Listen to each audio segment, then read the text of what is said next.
All right, everybody, so welcome back to another episode of Colton Posey Fishing. If you're new here, make sure to like and subscribe for more content. I got you covered when it comes to anything bass fishing. So today we're going to be talking about topwater baits. It's definitely that time of year. The fish are starting to school up. It's just a load of fun. A lot of people struggle during the warmer months, but don't get discouraged about it because there's little tricks and stuff like that that you can do to maximize your time on the water. So stay tuned, guys. It's something you definitely don't want to miss.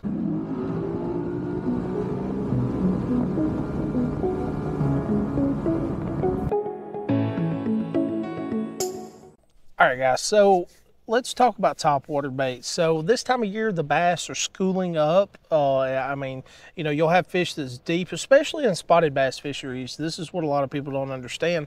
A lot of times these spotted bass will get deep, but they will actually come up to the surface to eat, okay? Either way, you can really target fish in the summer months pretty much the entire time on top of the water, whether it's early in the morning, people think I'm crazy, but the middle of the day, and then late in the evening. I mean, there's really no wrong way to do it. These fish are typically feeding up. About the only time that it's not great to fish on top of the water is when, you know, the shad and stuff are kind of scattered. When they're schooled up and stuff, it makes it really easy to target these bass. So first, let's get into the setup. So the setup that I typically like to use, buy whatever rod you can afford. The action and stuff is what's most important, but I use an Impulse Energy Series rod. This is one that I had got from Impulse when I worked with Impulse several years ago. It's one of my favorite rods. I think this is a Zell, yeah, this is a Zell Rolling Series. But either way, this right here is a 6'8" medium action rod. 6'8" medium action, okay? I love this type of action right here. It's got a real good flimsy backbone, or a tip, but the backbone's real stiff, okay? And what this allows for is that taper, okay? So when the fish come up and they grab it, but they don't really fully have it, that taper allows for the fish to keep it in their mouths, okay? So they're not gonna throw your hard baits as much when you're using top water when it comes to that type of action of a rod. Now, line. This is the most important thing that I did not know till probably about 2018. I'd fish with fluorocarbon a lot. I fish with fluorocarbon on pretty much all of my stuff. And I also fish with braided line. So I kept missing a lot of fish on top of the water. They would either short strike it or they would kind of get it, but it seemed like every time I'd set the hook, the fish would just spit the bait back out. Well, come to find out, since braided line does not have any stretch and then fluorocarbon has very little stretch, typically what happens, the fish will come up and they'll grab, and then when you go to set the hook, you're basically just pulling the bait out of their mouth because there's no real like give. So with this type of action rod and then running monofilament, I run 20-pound monofilament. Use whatever you can afford. Berkley Big Game's a great one. Trilene Extra Tough, I used it for years. This is I think High Seas, something like that. But I had boxes of this that I didn't even know that I had, so I spooled it up this time of year. It's got the fluorescent blue. To me, it doesn't really matter whether it's fluorescent blue, green, clear. It doesn't really matter as long as the fish and it's doing its job, basically. If it's doing its job and it's got good stretch, good castability, then I don't worry about it. Spider wire is another great one.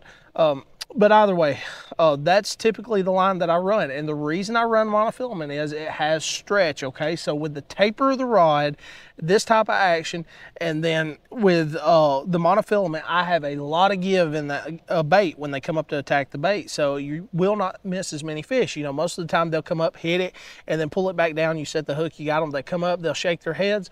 When they shake their heads on monofilament and this type of action rod, it usually hooks them even deeper, okay? So they may have the back hook, but now they got the front hook because you've got give, okay? They have a little bit of give. They have a little bit of play. But that doesn't mean you can't get them to the boat very quickly. And this is what I was going to get to. Low gear ratio reels is great, okay? But here's the thing. Don't go too slow, okay? Because if you do like me and you used to run like a 6.5 to 1 or something like that on your reel, sometimes it's hard to catch up to those fish if they hit it from behind and run towards the boat. Okay, now I have learned 7:1 gear ratio is perfect for me, my opinion. 7:1 is perfect. It's got enough torque, but it's also got enough speed I can catch up to them quick, and I can move the top water bait super quick. All right, now that we're done talking about the setup and exactly what I use to catch these fish, let's talk about the baits, okay? So number one is a topwater walking bait, okay? So I use the Strike King Sexy Dogs. This is just a bait that I've used for years. I have a lot of confidence in it, but one of the things that you can tell that I do, if you'll look really closely, I've got a feather hook on the back. Every single one of my topwater baits, when it comes to walking baits, I always put a feather hook on. Why? A lot of times these fish get used to seeing these top water baits and they'll come up and swipe, but they miss it a lot because there's nothing different about them really. And sometimes there's not enough contrast in the water. So the feather hook allows them to target something. I don't know if it's actually the feather or the little bit of red. Something about the feather hooks gives them something to target. And I have a lot of success, a lot more success by putting feather hooks on my walking baits.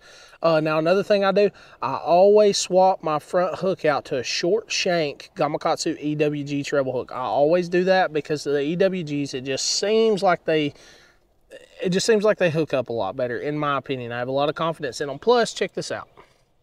The hooks don't touch each other.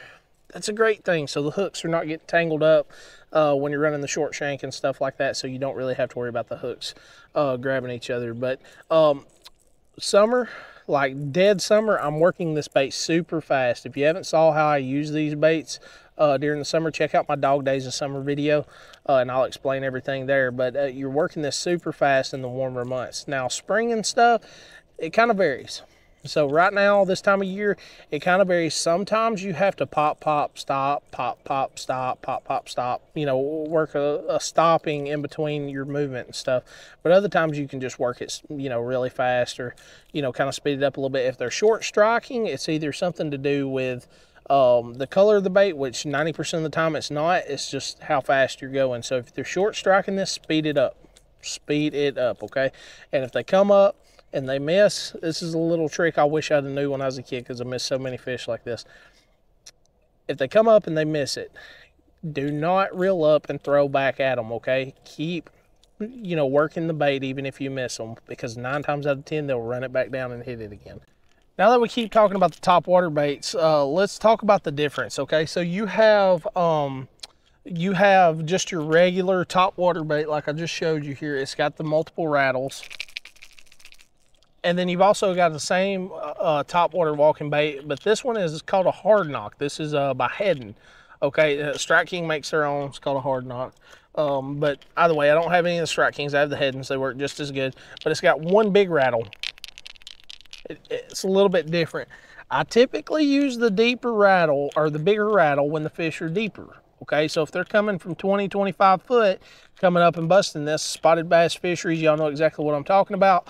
If they're doing that on your spotted bass fisheries, I typically go to the hard knock because it makes it a lot easier for those fish to locate. Now, another top water bait that I think it kind of gets swept under the rug now. I don't see a whole lot of people talking about it, but it definitely has its place and it definitely has its time. And that's a hula popper, okay? Now, Strike King makes a good one.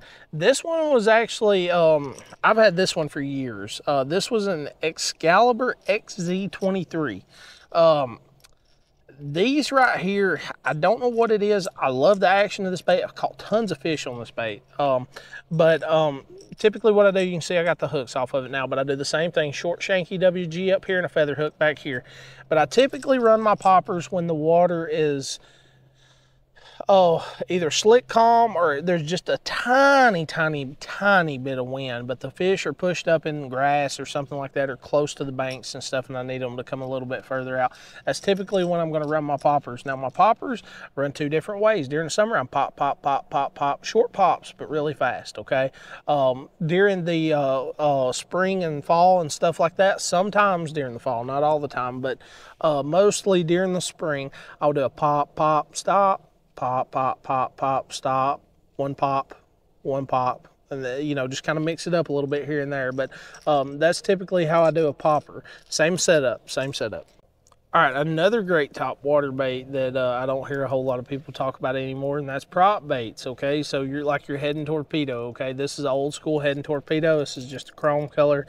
Once again, guys, like you always know, the baits will be linked down in the description. Just go down there. It takes me a long time to get all that stuff typed up and stuff. Check it out. Hit the link, and it'll carry you straight to it on Tackle Warehouse or wherever the product is. But either way, it'll carry you to, you know, Tackle Warehouse, 44 Tackle Company, something like that. So, but either way, a head and torpedo, and I'm using this the same way as the popper. Okay, so I'm doing the fast during the summer, slowing down during the spring, erratic actions at times. It just depends, and sometimes you can actually slow reel this, especially if you're on a grass line or something like that. You can just slow reel this and work it kind of like a buzz bait, and it still catches fish. So this is a great one. The only thing I don't like about the head and torpedoes, it doesn't have the little swivel down here, so the hooks are actually mounted on, so you would actually have to cut the hook off and then put the swivel on it, and then, you know, change the hook. So I use the stock hooks that are on it, but I've never had an issue with them, so I typically run them like this. All right, so another one, and I think this is going to be 90% of people's favorite, and that's a buzz bait. Everybody loves a buzz bait, right? It's one of the funnest bites that you can get. There's two different buzz baits that I like to use. I like the Strike King, and this is the Strike King, and I like the Booyah. The Booyah, I'm typically running this one up against like grass, docks and stuff like that, or not docks, grass, wood cover and stuff like that, okay? And the reason for that is the head. If you look, the head's completely different on this. It's smooth, okay? The reason that I do that is this one right here is pretty difficult to skip, okay? The Strike King with the flat head, I can actually skip it pretty easily up under docks or wherever I need to get it to, okay? 3/8 ounce typically. Sometimes I go to a 1/2 ounce. It just depends. If I'm fishing somewhere like Guntersville or the river, any other kind of Tennessee river system or something like that, I'm going with a 1/2 ounce. Smith Lake, Bear Creek, places like that, I'm going with the 3/8 ounce 100%. A little bit smaller profile, a little bit better, you know, I don't know how to explain it. It's just a little bit, it matches the size of the hatch, basically. But either way, you can see I run frogs on mine. Sometimes, especially during the spring month, like right now with the shad spawns and stuff like that going on, I'm typically going to change the frog out to a swim bait if I swap over to a buzz bait. I'm typically going to run this in either dirtier water or if the water is super, super windy, okay? Because you can move this bait around, do whatever you need to, and they're still going to get this. They don't get a great look at it. If you're having trouble with your catch ratio, put you a trailer hook on this. Now, with that being said, talking about the buzz baits, do not, and I repeat, do not throw your buzz baits on a 6'8" medium, okay? The reason for that is you're going to lose a lot of fish. You're not going to have that power that you need, okay? Typically, when they get the buzz bait, they've got the buzz bait. It's kind of like a frog, okay? So you're going to work that frog, and then once they grab it, you're going to give them a second. Same way with the buzz bait. You give them just a split second, and then you're going to set the hook, you'll catch them. But most of the time with the buzz bait, I like to go with a 7'4" heavy action, fast action tip, okay? That will give me, you know, plenty of power, but I still got a little bit of bend. Now, I don't like to run mine on braid, and I don't like to run mine on fluoro. I like to still run mine on monofilament, 20-pound monofilament, and that way I do have a little bit more give. But if you put that ratio together, you get a lot better castability, you get a lot better hookup ratio. It's just all around better when using the bait. So give it a try and let me know what you think. Now, another great one that we need to talk about that I don't ever really see people bring this into the top water category, but that's fluke. So your minnow style baits. This is a super fluke, okay, by Zoom. So your super flukes or young minnows or anything like that that you're going to use like a fluke, you can actually Texas rig that bait. And as you're popping it, you can keep it close to the top of water just by the action of your rod, okay? And now I am using the exact same setup, except I do run fluorocarbon, okay? 15-pound fluorocarbon. That's the only difference with my fluke, okay? I don't need all that stretch. But either case, you're going to work that bait. I typically like to work it in grass. You can skip it up under docks. I've caught tons of big fish.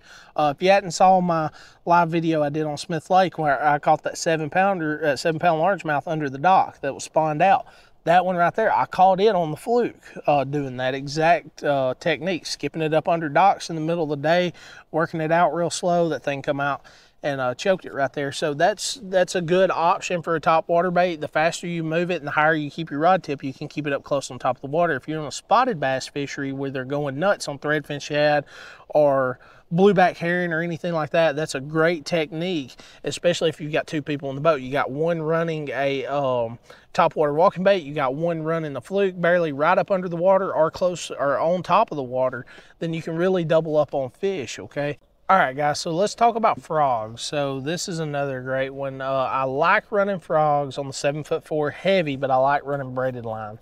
Okay, I typically go with a 30 to 40 pound braided line because I'm typically throwing these things up in like super deep pads, super deep mats, stuff like that, where I'm really gonna have to get that fish out. I've got to have a good stiff backbone and stuff like that, okay? Because you don't really want, if you're like me, you really don't want to get your boat up in there, okay? I do use my boat as a tool, but I do not treat it necessarily like a tool if I can't help it, you understand? So one of them is a popping frog, okay? So this is just your hollow body frog like normal, but it's got the mouth in it and it pops just like a popper. This is a great option when you want to try to, you know, if you got big open areas and like mats and stuff like that. I like that bait. Another one's just your regular hollow body frog. Black, white's typically what I stick with. Doesn't really matter to me. Brown's another good option, like this one right here. I don't even know if I've ever used it, but brown's a good option. And with the frog, typically just one good cadence going across mats or grass or whatever you may be working, but that's a good option. Now, another frog style that I don't see a whole lot of people talk about is like the ribbit frogs and stuff. This is not a ribbit, and I have no idea where my ribbit frogs are, but either way, this is similar, but it's got a couple arms on it. But I will actually just Texas rig this. So you can buy frog hooks. I typically don't care to get the frog hooks. I usually get the Gamakatsu 3/0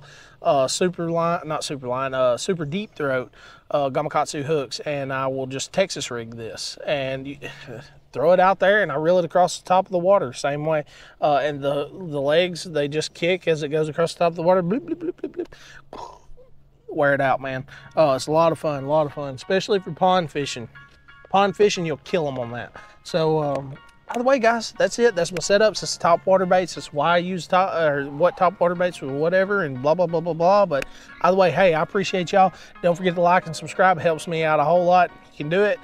We got members only, $2 a month. You get my content early, and then you can ask your questions early. So if you ask your questions early, I can get right to it, and you know, there's no wait or anything like that. But either way, guys, I really appreciate you. Can't do it, doesn't matter. I'll see you next time.